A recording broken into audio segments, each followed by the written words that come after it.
반갑습니다.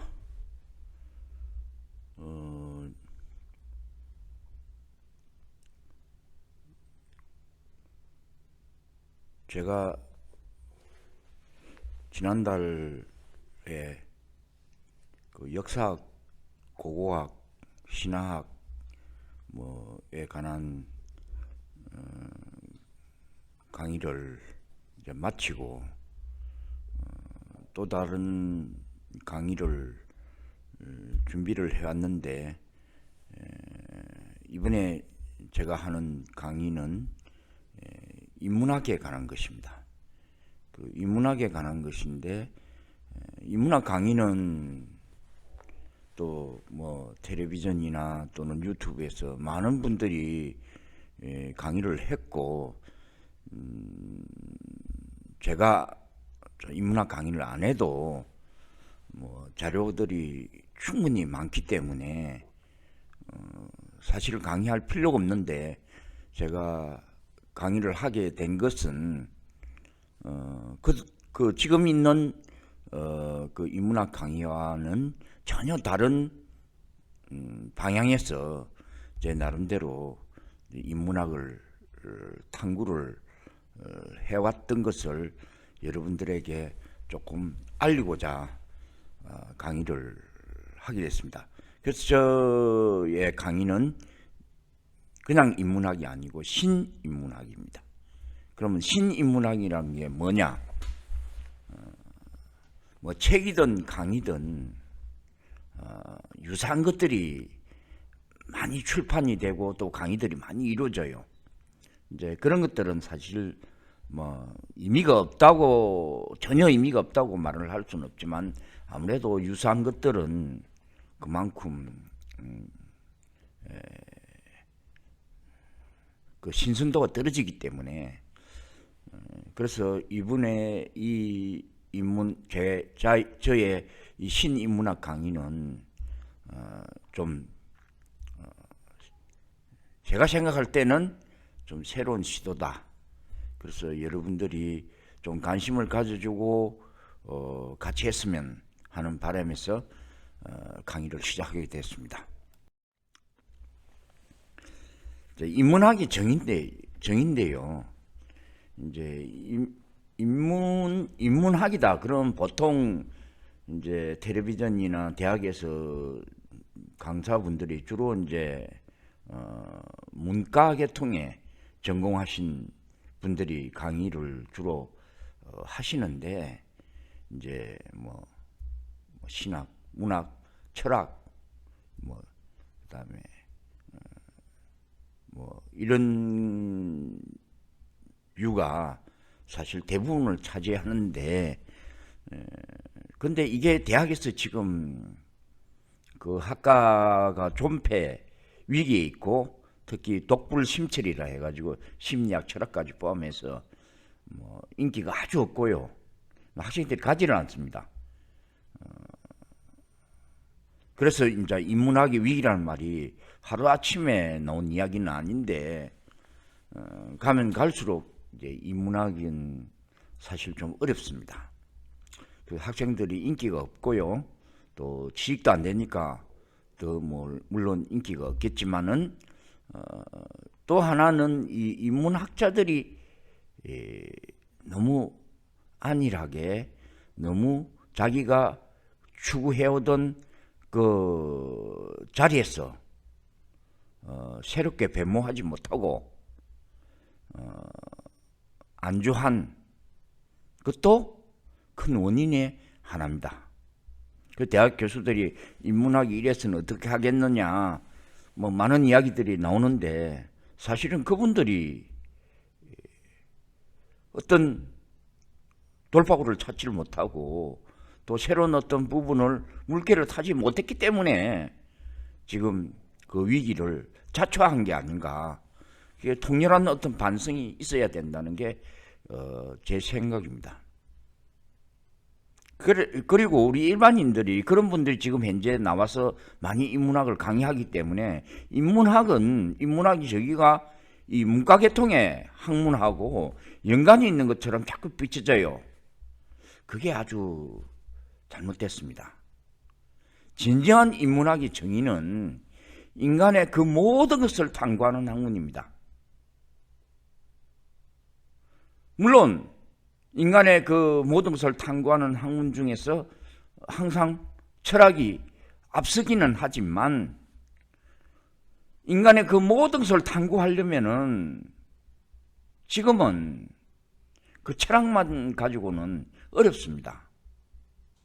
인간을 위한, 인간에 의한 인간의 학문, 그 모든 학문들이 심도 있게 연결되고 또 각자의 창을 통해서 세상을 바라볼 수 있는 지금 시대가 열려버린 겁니다.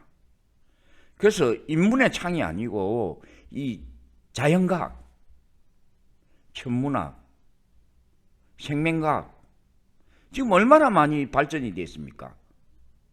정보공학, 인공지능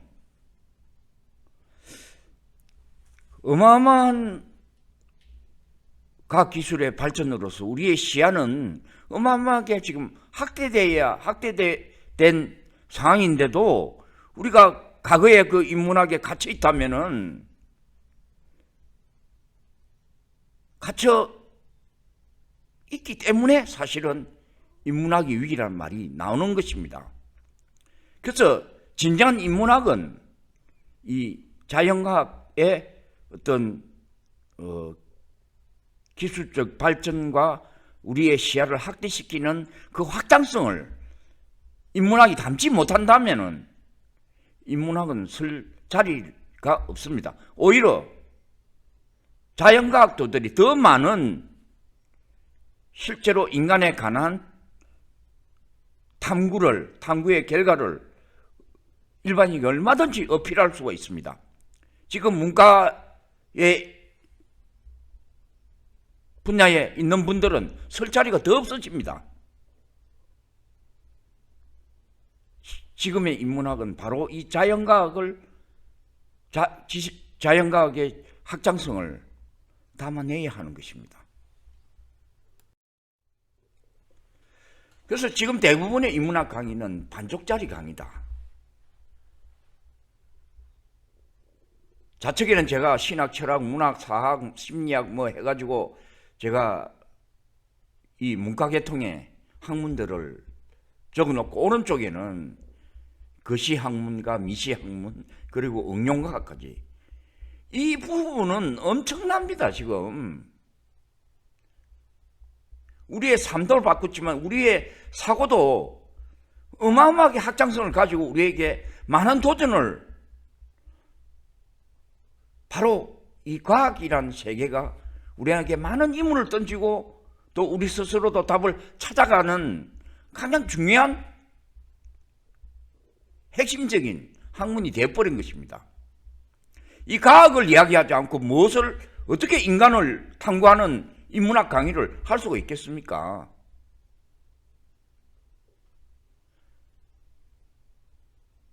지금 대부분의 인문학 강의는 반쪽짜리다. 또 과학하는 사람은 과학하는 사람대로 또 문제가 있어요. 인문학적 소양이 아주 부족해요. 그래서 인문학과 자연과학을 동시에 이해하고 그 맥락을 흐름을 일관성 있게 융합해서 진리를 탐구해 나가는 이런 분들이 필요를 해요. 저는 과학도이면서 시집도 3권을 출간한 적이 있고 많은 인문학 책들도 제가 출간한 적이 있습니다. 그래서 저는 비교적 한쪽으로 치우치지 않고 군행된 감각으로 이 인문학, 인간을 위한 인간의 모든 것을 탐구하는 진정한 인문학, 새로운 인문학을 강의를 하고자 하는 것입니다. 이 그림은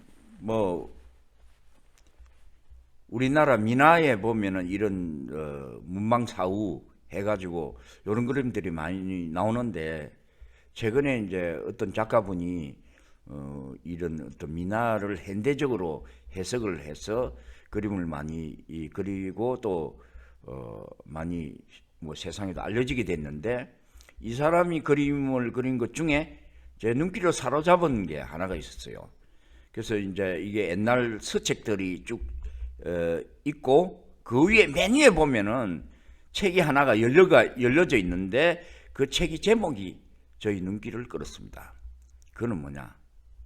이기적인 유전자입니다. The Selfish Gene이라고 해가지고 유전자에 관한 아주 심도 있는 고찰을, 인문학적 고찰을 한 책이 이 이기적인 유전자라는 책입니다. 이 책은 현대의 명작이고 현대의 고전입니다. 저는 이 책을 이해하지 못한 사람, 책을 읽지 않았거나 이 개념을 이해하지 못하는 사람하고는 이야기를 나누기가 한계가 있기에, 저는 이 책을 읽은 사람과 이해하고 있는 사람과 이해하지 못하는 사람하고는 구분을 해야겠다는 생각이 들 정도로 굉장히 중요한 책입니다. 여기에 관한, 이 책에 관한 내용은 제가 언제 다시 한번 좀 강의 시간을 할애해서 강의를 하려고 합니다. 지금 그 인문학 강의에 뭐 스타 강사라 그럴까요?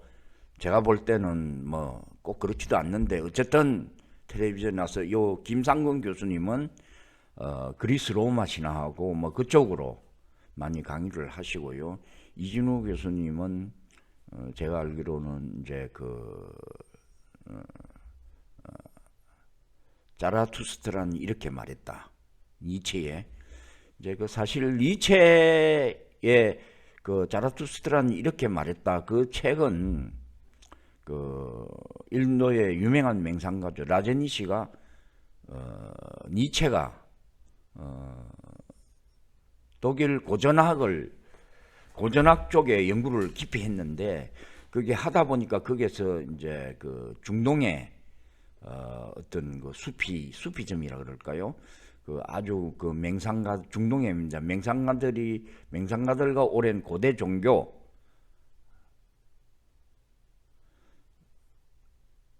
거기에 나온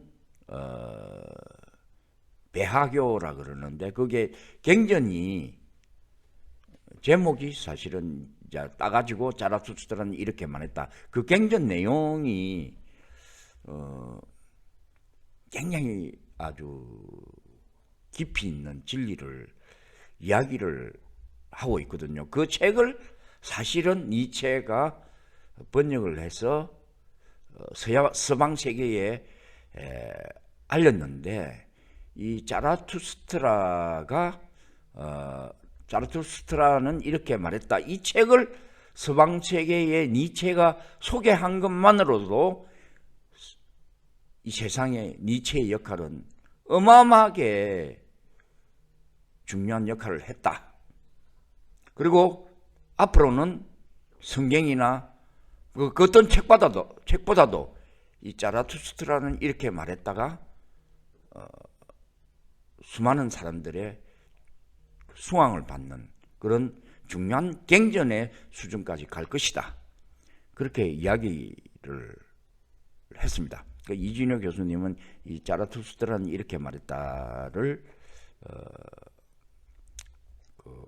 강의를 주로 하고요. 이 자라투스트라는 이렇게 말했다. 이 책은 저는 다 읽어보면서 제 나름대로는 그거를 전 이해를 했지만, 사실은 이 심도 있는 진리는, 이 담겨 있는 진리는 일반인이 이해하기 쉽지는 않습니다. 그래서 이제 이런 교수님들이 이제 강의를 이제 통해서 해석하는 것을 이제 가르치는 것이고요.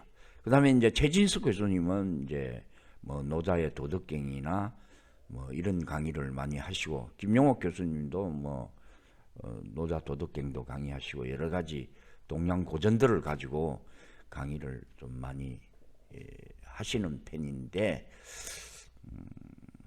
이분들은 뭐 나름대로 그 역할을, 사회적 역할을 하고 계시지만, 사실은 이 심도 있는 내가 이야기하고자 하는 이 인문학 강의는 좀 부족한 점이 좀 사실 좀 많습니다. 자, 앞에서 그 강의하시면 주로 이제 나는 누구인가 그 주제를 가지고 여러 가지 고전들을 가지고 설명을 한 이제 교수진들인데, 이제 제가 오히려 권하고 싶은 강의는, 물론 단번에 이런 수준 높은 강의를 듣기는 쉽지 않기 때문에 단계별로 올라가야 하지만, 어쨌든 좀 더 진리에 근접하고 또 마음을 울리는 그 강의를 들으면은, 저는 이 인도의 유명한 맹상가 세 분의 책들을 소개하고 이분의 강의를 추천하고 싶어요. 그 중에 한 사람이 이제 크리슈나무르티 자기로부터의 행명. 대단히 심도 깊은 책입니다. 앞에 대학 교수님이 하는 강의하고는 수준차가 굉장히 많습니다. 그 다음에 오소 라제니시, 이 반야신경 강독, 이거는 저를 이 맹상과 깨달음 세계로 이끌은 책이라 해도 과언이 아니고, 내 인생에 가장 큰 영향을 끼친 책 두 권을 저는 꼽으라면은, 저를 과학자로 인도하게 된 이중나선이라는 DNA 구조를 발견하는 스토리를 담은 이중나선이라는 책과 바로 이 반야신경 강독이라는 책을 저는 꼽고 있습니다. 이분의 강의를 책으로 나온 것들 시중에 많으니까 여러분들 얼마든지 접할 수가 있고요. 그 다음에 라마나 마하리시라는 또 맹상가가 있는데, 이분은 아주 이 나는 누구인가 이 책을 통해서 정말로 진정한 나가 무엇인가에 대해서 아주 솔직하고 단순하면서 명료한 그런 진리를 이야기해 놓은 책이 이 라마나 마하리시의 나는 누구인가 책입니다. 요거는 제가 또 기회가 있을 때 각각 그 한 분의 그 어떤 정신 세계를 제가 이야기를 하고자 합니다.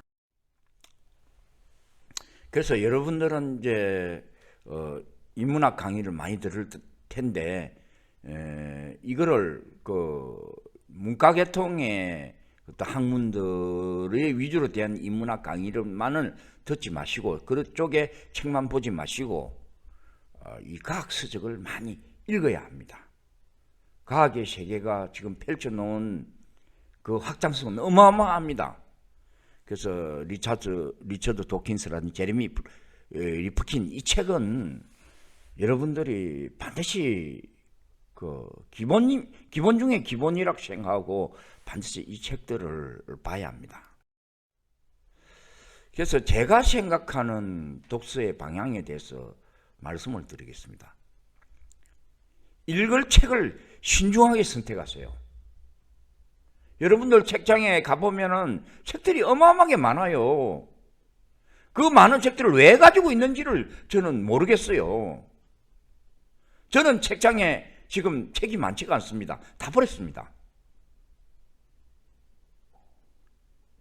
제가 가지고 있는, 자주 손에 가지면서 읽어야 할 책이 20권 내외라고 생각하기 때문에 그 많은 책들을 왜 가지고 있는지를 저는 모르겠어요.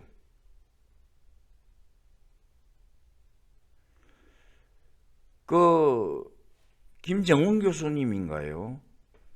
그분이 텔레비전에서 여러 가지 강의도 많이 하시고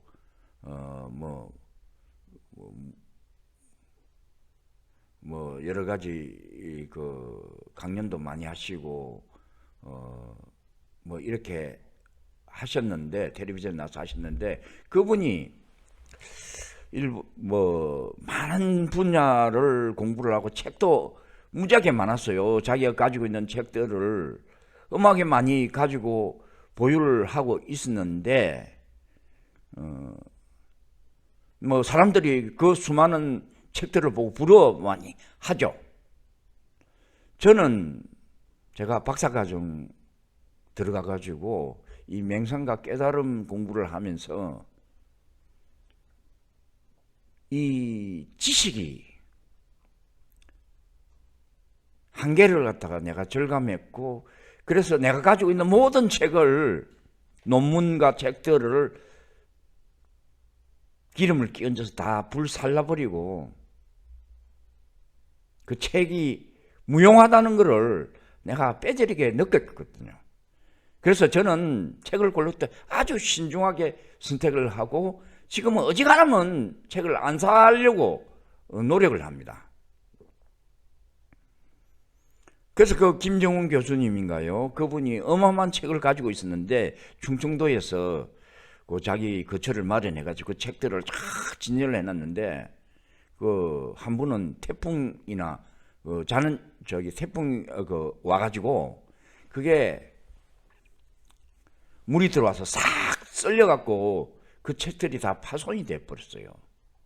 그래서 그분이 여령 교수님한테 가가지고 너무 속상하다고, 그거 자기가 팽신 걸려서 모아놓은 책을 그렇게 버렸으니 속이 상해 죽겠다고 이야기하니까 이혜령 교수님이 잘 됐네 그러시더라는 거예요. 바로 그겁니다. 저는 그 수많은 책을 왜 가지고 있는지를 모르겠어요. 읽을 책을 아주 신중하게 선택을 하십시오. 책을 모으지 마십시오. 읽으면 버리십시오. 책을 진열하지 마십시오.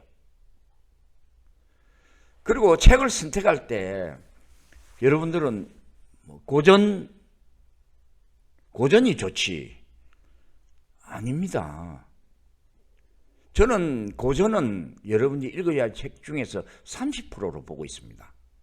여러분 현재와 미래 서적을 70% 이상 책을 읽어야 합니다. 고전을 많이 읽어라. 그건 시대에 뒤떨어진 말입니다. 그리고 페이지가 두꺼운 책을 읽지 마세요.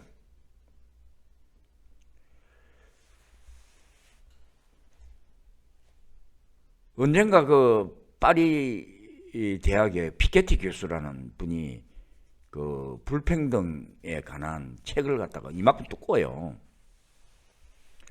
그 책을 출간을 했는데, 그래서 우리나라에도 그 책 읽어보고 강연도 듣고,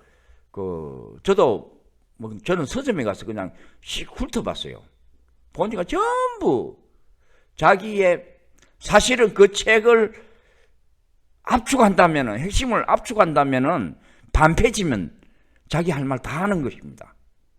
그런데 그 반페이지를 입증할 자료들을 그 책에 넣다 보니까 그래프도 들어가야 되고, 통계도 들어가야 되고, 그림도 들어가야 되고, 또 많은 학자들이 그걸 뒷받침할 만한 논문들을 집어넣어 가지고 하니까 볼륨이 많아지는 거예요. 핵심은 딱 반장이면 끝납니다. 그리고 피케티 교수의 그 불평등에 관한 책은 새로운 게 하나도 없습니다.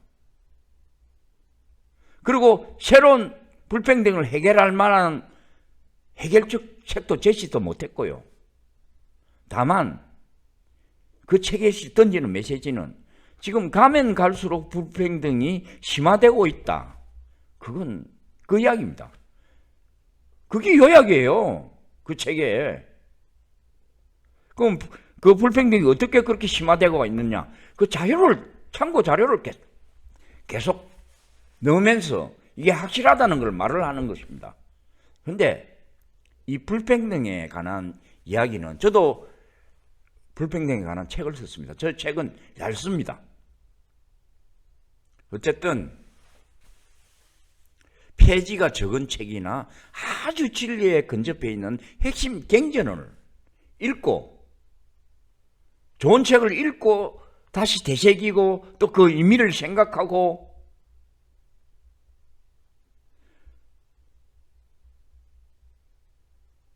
자기가 항상 반려자처럼 같이 할 수 있는 책들을, 아주 핵심적인 책들을 고르세요.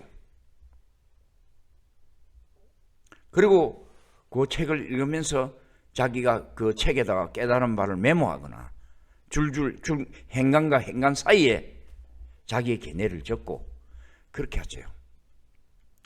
그리고 인문학, 과학서적, 영성 관련 책을 군행 있게 읽으세요. 쓸데없는 책은 다 버려버리고 소수의 책만을 서재에 두세요. 내가 많은 지식을 갖고 있고 내가 많은 책을 가지고 있다. 그게 중요한 것이 아니지 않습니까?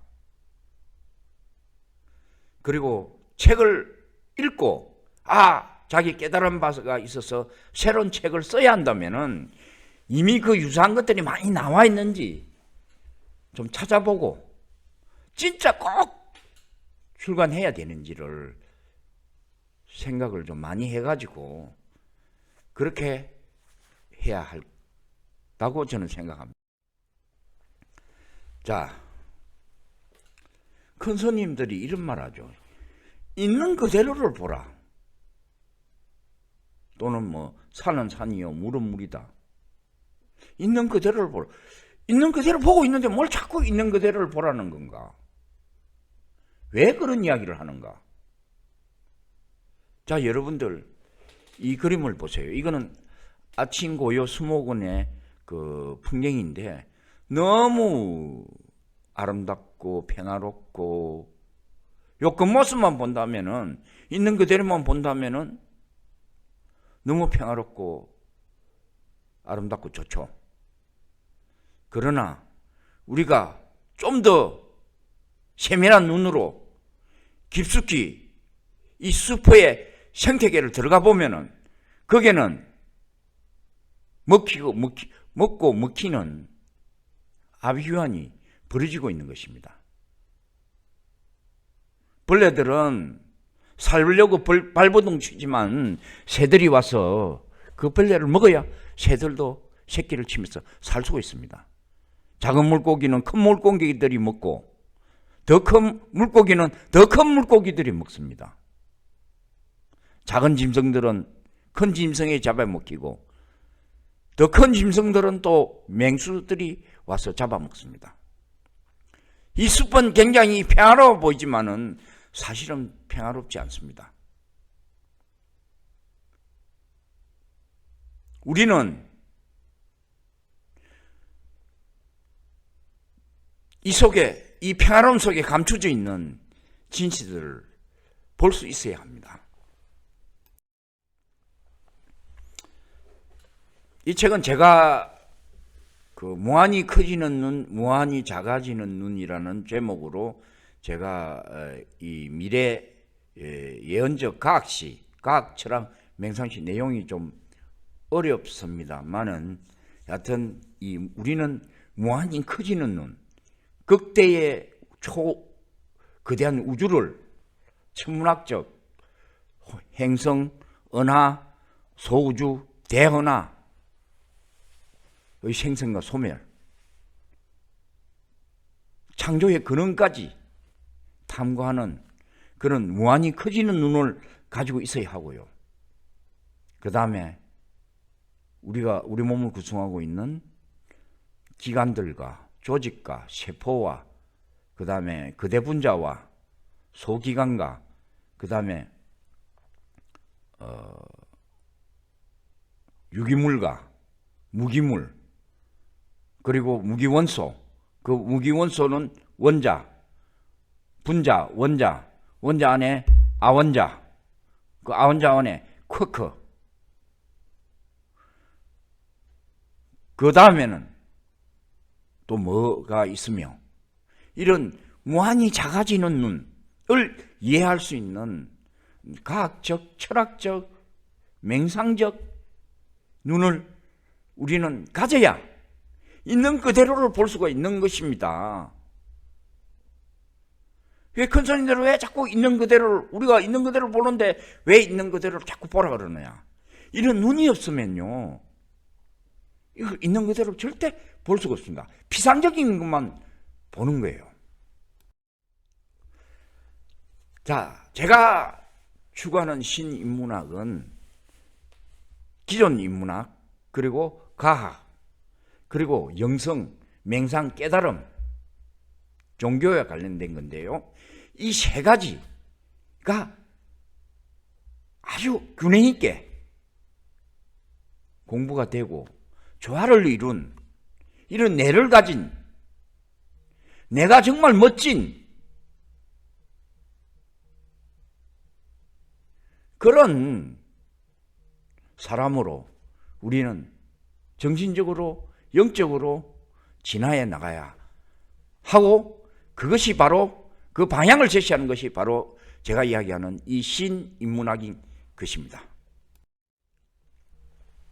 모든 인문학에서 제일 처음 던지는 하주가 바로 나는 누구인가입니다. 나는 누구인가요? 나는 나죠.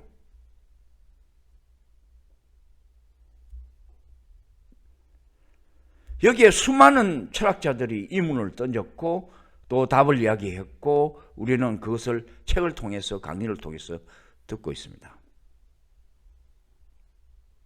진리는 하나지만은 각기 다른 표현을 쓰고 있습니다.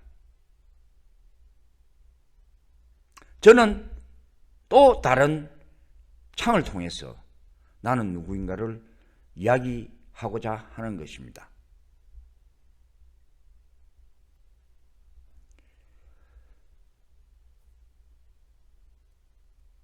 사람은 다 다릅니다.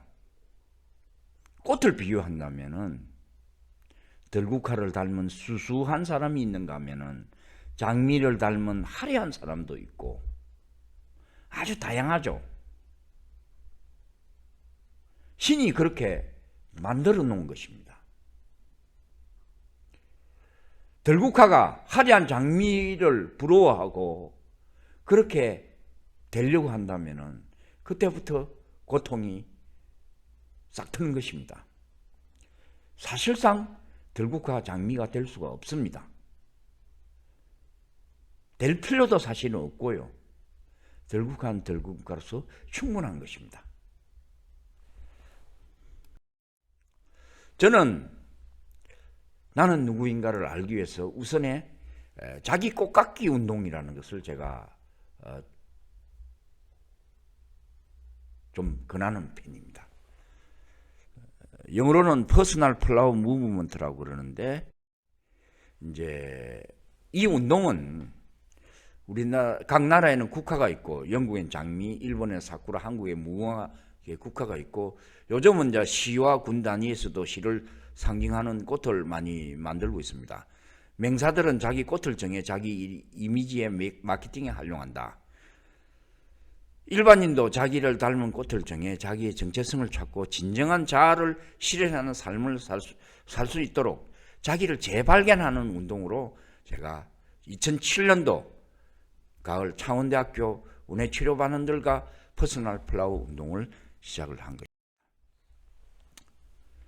자기 꽃을 가진 사람들을 한 사람을 소개하겠습니다.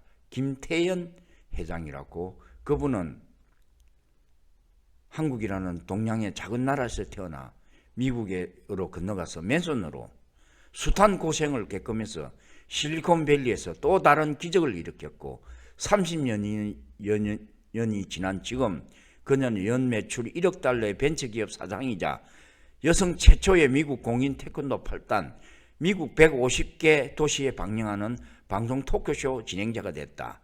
라이트하우스와 모닝 플라넷, 데이터 스토어, 헨젤 일링 등 여러 기업들을 거느린 TYK 그룹의 총수인 그녀의 성공 신화는 국내뿐만 아니라 세계 많은 나라에게서 감동으로 전해지고 있다고 합니다.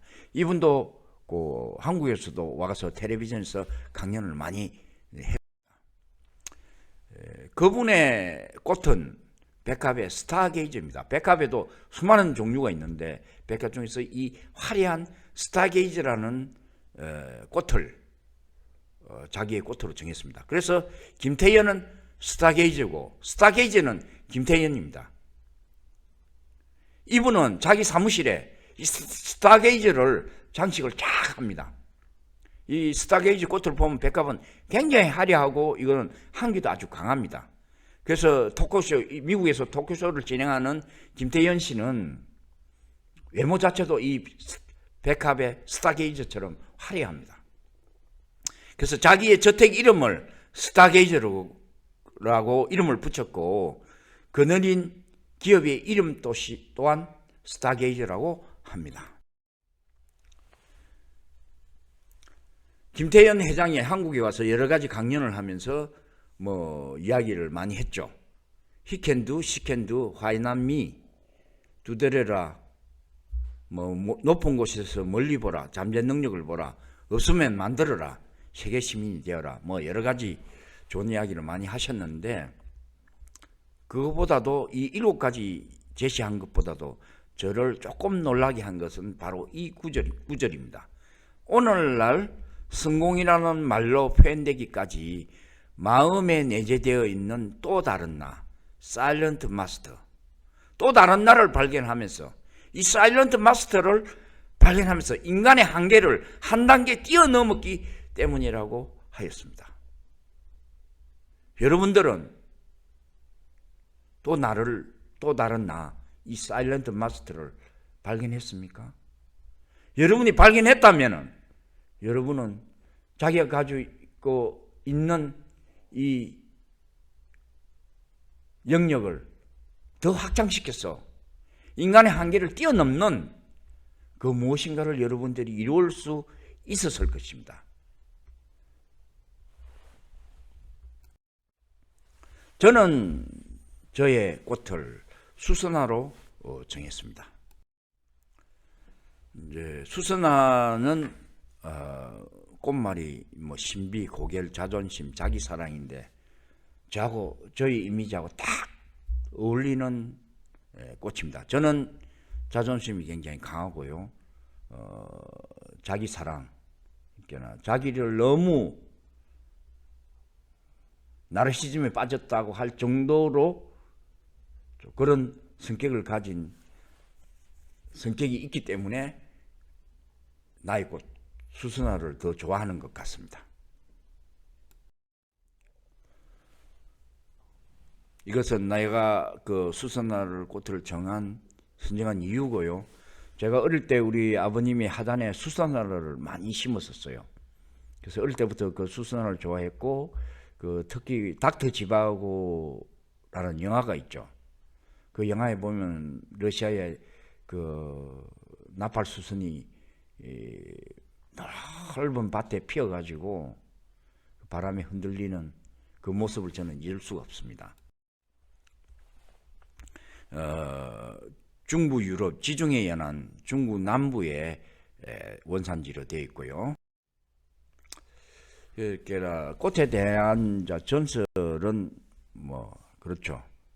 자기가 그 연못에 이 나르시스가 너무 잘생겼거든요.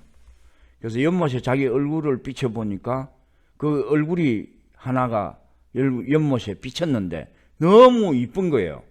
근데 나르시소스는 그게 자기 얼굴인지 모르고 그 얼굴이 보고 싶어서 그 얼굴만 쳐다보다가 먹도 않고 그 얼굴만 쳐다보다 결국 말라 죽은 게 자기 얼굴을 사랑해버린 거죠. 자기 얼굴인지 모르고 그 사랑에 목말라서 결국 죽고만 그 자리에 피어난 게 나르시소스라고 합니다. 수선화라는 노래가 유명한 노래가 있죠. 그대는 차디찬 의지의 날개로 끝없는 고독의 위를 나르는 애달픈 마음. 또한 그리고 그리다가 죽었다가 다시 살아 또 다시 죽는 가여운 넋은 아닐까. 저도 시를 쓰지만 정말 이 시는 좋은 것 같습니다. 이것은 이제 그 수선화라는 거 제가 오래전에 제가 쓴 시입니다. 물속을 들여다본다. 물에 비춰진 새로운 얼굴을 발견한다. 그리고 그 얼굴을 사랑하게 된다. 그러니까 자기 얼굴인 줄 모르고 새로운 얼굴이라고 생각한 거예요. 그 얼굴이 그리워지면, 그 얼굴이 보고파지면 물가에 가서 그 얼굴을 다시 바라보는 것입니다. 그 얼굴을 소유하고 싶지만 그 얼굴은 물속에만 있을 뿐 그 얼굴을 데리고 돌아갈 수가 없었습니다. 물에 비친 모습이 자기 모습인 줄 몰랐던 나르시소스와 같이 그리워하는 그 얼굴이 우리 자신의 얼굴임을 알지 못하고 수수나 핀 호숫가를 돌아서서 우리는 쓸쓸히 떠난 것입니다. 우리가 평생 살면서 진정한 나를 발견하지 못하고 쓸쓸히 이 세상을 떠난다면 정말 슬픈 일일 것이라고 저는 생각을 합니다. 이거는 제가 그제 공고지에서 공고지 가면은 3월달에 가면 이게 이제 수선화가 해변가에 널따랗게 밭에 피어 있는데 너무 아름답죠. 그래서 거기서 제가 젊은 시절에 사진을 한 컷 더 찍은 것을 보여드리겠습니다. 자, 우리는 아까도 이야기했다시피 이 장미처럼 화려한 사람이 있고 무화처럼 수수한 사람이 있고 접시꽃을 닮은 사람도 있고 모란을 닮은 사람도 있고 복숭아꽃을 닮은 사람들도 있고 자기 각기 성격과 색깔이 다르죠. 들국화가 장미가 되려고 몸부림칠 때 매우 고통스럽습니다. 우리는 먼저 우리 자신의 색깔과 행태와 꼴을 재발견해야 하는 것입니다. 그리고 자기 한계도 수용해야 하는 것입니다. 많은 사람들이 힐링 하는데 진정한 힐링은 자기의 모든 것을 색깔과 행태와 꼴들을 파악을 하고 그것을 그대로 수용하면은 마음이 편안해지고 그게 바로 가장 핵심적인 힐링의 기본이 되는 것입니다. 그래서 제가 그 작은 깨달음으로 이 들국화의 철학이라는 제가 시를 적은 것을 소개하고자 합니다. 만일 당신이 나에게 어떻게 살아야 하느냐고 묻는다면 나는 이렇게 말하겠습니다. 들국화가 단지 들국화로 살아가는 것처럼 당신도 당신의 색깔과 행태로 살아가라고. 당신의 경우가 남과 비교될 필요가 없는 것입니다. 왜 비교를 자꾸 함으로써 여러분은 고통 속에 있는 것입니다. 저 사람은 왜 저렇게 얼굴도 잘생기고 부잣집에 태어나고 머리도 맹석한데 나는 왜 요 모양 요 가르냐? 그건 신의 뜻입니다. 신은 다양성을 이 세상을 통해서 표현한 것입니다. 내가 들국화인데 장미가 될 수가 없죠. 나의 들국화의 그 본 모습을 사랑하고 또 수용해야 하는 것입니다. 들국화는 장미가 될 수 없고 화려한 장미가 될 필요도 없습니다. 인생은 성공했다느니 어떤 삶이 낫다느니 어떤 삶이 성공했다느니 어떤 삶이 실패했다느니 불행했다느니 실패했다느니 이런 삶은 행용사로서 수식되는 것이 아닙니다.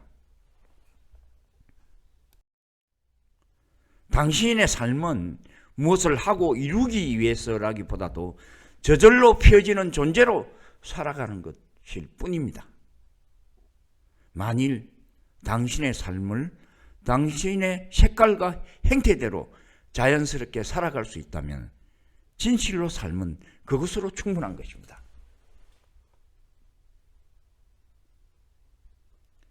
화려한 장미의 삶이 성공한 삶일까요? 아니죠. 여러분은 장미가 됐건 들국화가 됐건 접시꽃이 됐든 수선화가 됐건 그 색깔과 행태대로 가장 자연스럽게 가장 나답게 살아갈 수 있다면 진실로 삶은 그것으로 충분한 것입니다. 세상적 가치가 그것이 성공이라는 말로서 표현을 한다고 해서 여러분이 흔들림이 없는 그런 자기 철학을 가져야 하는 것입니다. 그것이 바로 이 자기 꽃깎기를 하는 운동의 핵심적인 이유입니다. 여러분도 자기 자신을 다시 한번 찬찬히 생각해 보십시오. 나는 들국화인지 장미인지 접시꽃인지 수선화인지. 그리고 자기 꽃을 한번 정해 보십시오. 그리고 산책길을 고요히 걸으면서 지금 산책하기 가장 좋은 가을이지 않습니까? 그래서 이 가을이 가기 전에 진정한 자기 자신을 재발견하는 기회를 여러분들이 꼭 가졌으면 좋겠습니다. 앞으로 계속 이 신인문학 이 강의는 인문학, 과학, 영성학 이 세 가지를 골고루 이야기하면서 진행하고자 합니다. 오늘은 여기까지 하겠습니다.